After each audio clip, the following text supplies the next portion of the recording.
Jadi keseluruhannya kan latihan itu sebetulnya apa bedanya antara belajar sama latihan nih kan? Kalau belajar itu kan lebih mempelajari biomekanika atau teknik dasar pukulan gitu kan. Kalau latihan itu ya kelanjutannya setelah teknik itu diajarkan gitu. Baru latihan dilakukan karena untuk pembiasaan. Jadi latihan itu sebetulnya pembiasaan. Makanya kalau ada yang langsung belajar itu drilling, langsung latihan, mungkin keliru karena teknik dasarnya belum dapat, terus dilatih, terus apa yang mau dilatih itu apanya gitu kan. Kan kebanyakan begitu, ada yang latihan tuh langsung lari sana lari sini tanpa dibetulin dulu teknik dasarnya seperti apa. Nah itu makanya banyak orang yang bisa main bagus, tapi tetap dialami gitu kan itu. Jadi kita kita hapus otodidaknya lah. Alami aja lah gitu ya, alami gerak dasar alami. Jadi gerak dasarnya itu teknik dasarnya nggak dipelajari, dia langsung mukul berdasarkan feeling dia sendiri gitu kan. Nah pelatih itu hanya mengumpan sana sini tanpa dikasih tahu cara teknik yang sebenarnya gitu. Biomekanikanya itu apa, kenapa pukulan itu harus seperti ini, kenapa raket itu posisinya harus seperti ini. Nah itu rata-rata kalau yang pelatih-pelatih yang memang kurang peduli, biasanya langsung aja di drilling gitu. Makanya banyak orang yang bisa main tapi gerakannya lucu gitu. Nah gitu, betulnya lebih ke sana sih. Gitu. Nah, tapi Om sebenarnya yang harus kita ini ya, yang seharusnya kita pelajari itu apa sih? Apa dulu gitu? Apa mungkin dia harus langkah dulu ataupun teknik dulu dalam bisa bermain badminton itu? Sebetulnya kalau untuk sekarang itu di era sekarang ya, di zaman sekarang itu lebih ke memberikan motivasi dulu. Jadi motivasi itu badminton di bayangan anak-anak yang baru mau belajar itu otomatis badminton itu bayangannya itu smash, pukulan yang kuat gitu kan, backhand dengan gerakan-gerakan yang indah gitu, yang unik, yang ada di bayangan mereka itu sekarang seperti itu. Berarti dibangun senangnya dulu. Dibangun senangnya dulu. Nah karena kalau mereka tiba-tiba begitu di ekspektasinya dia itu, saya itu mau belajar mukul kenceng, mau smash kenceng, tiba-tiba begitu masuk ke klub dia harus lari-lari, harus belajar step dulu. Otomatis motivasi dia tuh langsung bubar, luntur langsung, dan besoknya pasti nggak mau karena otomatis capek. Karena generasi yang sekarang itu agak mahal untuk capek gitu. Anak-anak itu kan anak-anak sekarang itu agak mahal buat capek itu. Beda dengan orang-orang dulu ya. Orang-orang dulu itu kan mau nggak mau, apalagi disuruh sama orang tuanya, kamu tuh latihan ini, berarti mau disiksa kayak apapun orang-orang dulu itu ya nurut aja karena nggak ada pilihan lain. Nggak ada pilihan misalnya klub ini mah lebih enak, klub sana lebih enak, karena zaman dulu itu kan terbatas. Benar. Jadi klub itu mungkin di satu daerah itu hanya satu. Sulit ya, susah buat masuknya. Peralatan juga kurang mendukung kalau zaman dulu. Jadi kalau udah punya satu tuh ya dimanfaatkan. Kalau sekarang kan banyak alternatif bakat gitu ya. Pembinaan bakat itu banyak alternatifnya. Ya apalagi dengan game, saya daripada badminton capek-capek mendingan main game di rumah kan gitu.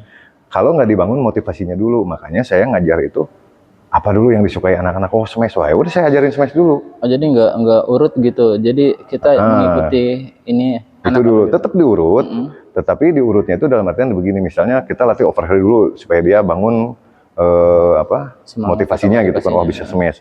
Ketika sudah, nah mereka ajarkan geraknya juga, bagaimana cara mengejar ketika melakukan overhead misalnya gitu kan. Setelah itu overheadnya misalnya agak lumayan, supaya nggak bosen, coba ajarin misalnya bola-bola depan, bola ngangkat atau lifting ya kalau istilah sekarang gitu kan. Coba dasarnya dulu, setelah mereka bisa baru belajar lari. Jadi nanti setelah itu baru variasikan. Overhead, lifting. Nah itu udah 2 materi itu. Dengan arah yang misalnya depan belakang. Sebetulnya arah itu cuma depan belakang sih sebetulnya. Mau nyamping mau kemana pun ya tetap depan belakang. Misalnya secara lurus ke sana atau nyerong sana tetap depan belakang sebetulnya gitu kan. Cuman kan bayangan anak-anak yang belajar itu dia nggak ngerti, yang taunya saya itu nyamping, padahal secara utuh gitu kan gerakan itu sama sebetulnya. Gerakan kemana-mana itu sama, maju mundur itu sama sebetulnya. Sama gerakannya ya? Sama gerakannya. Jadi variasi itu memang perlu untuk belajar gitu ya.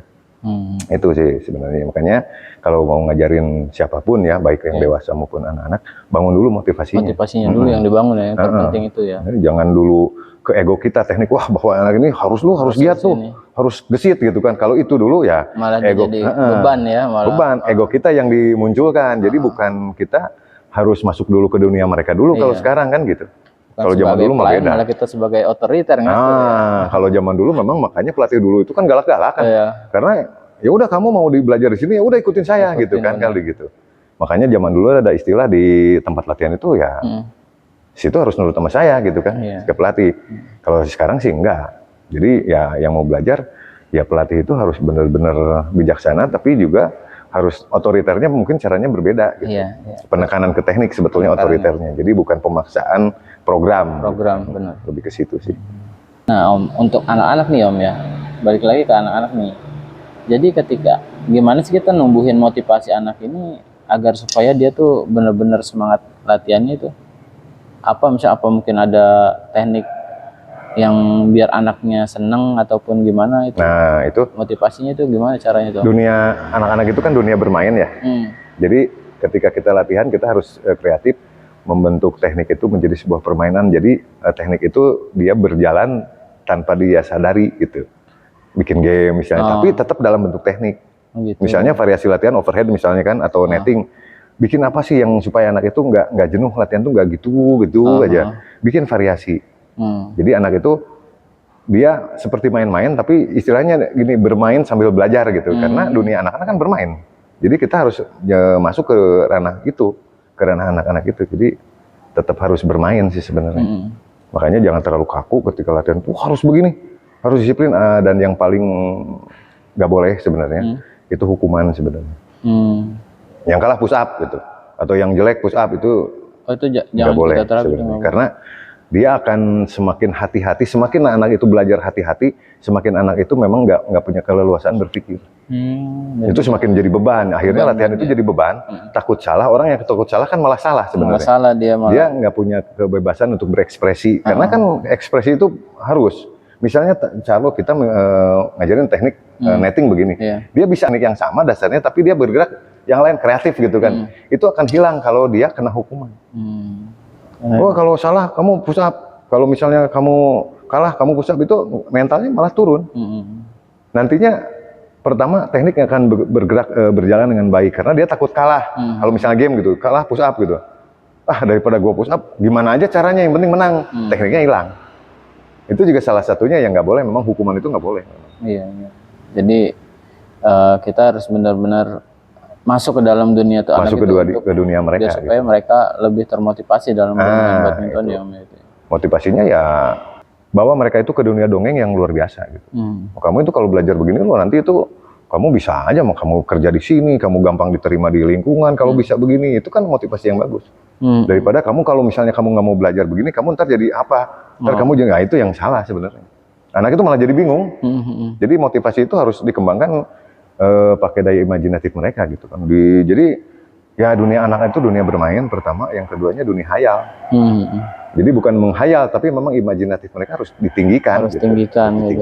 Biar lebih bebas dia untuk berekspresi. Bebas berekspresi, terus juga dia kreatif. Kreatif berpikirnya, jadi kreatif thinking gitu kan. Kalau terus dihukum, serba ketakutan. Iya. Kalau selalu, kalau ini saya begini, ntar kalau ini begini. Jadi hidup mereka itu terlalu ngitung konsekuensi. Kreatifnya terbatas jadinya. Itu sih buat atlet atau buat siapapun sebenarnya. Jadi kalaupun memang mereka salah gitu, hukuman ataupun ini baiknya itu dia seperti apa Om? Tetap diperbaiki latihannya. Justru hukuman mereka itu harusnya lebih ke mereka tuh tanpa sadar gitu. Tetap kita hukum tapi tanpa sadar, artinya hukuman itu misalnya dalam bentuk durasinya dia latihannya lebih lama. Ditambahin gitu kan. latihannya sampai dengan alasan kamu ini kan belum bisa nih, jadi kamu latihannya harus lebih banyak supaya lebih cepat bisa. Itu sebetulnya hukuman yang lebih lembut itu kan itu. Walaupun mereka udah capek, tapi kita juga harus ngukur kemampuan fisik mereka. Kalau kelihatan kita udah capek nih anak, dipaksa nanti malah gerakannya salah malah enggak. Itu juga enggak bagus juga sih. Enggak konsen dia. Oke, gitu berarti ya. Oke, kita istirahat lah.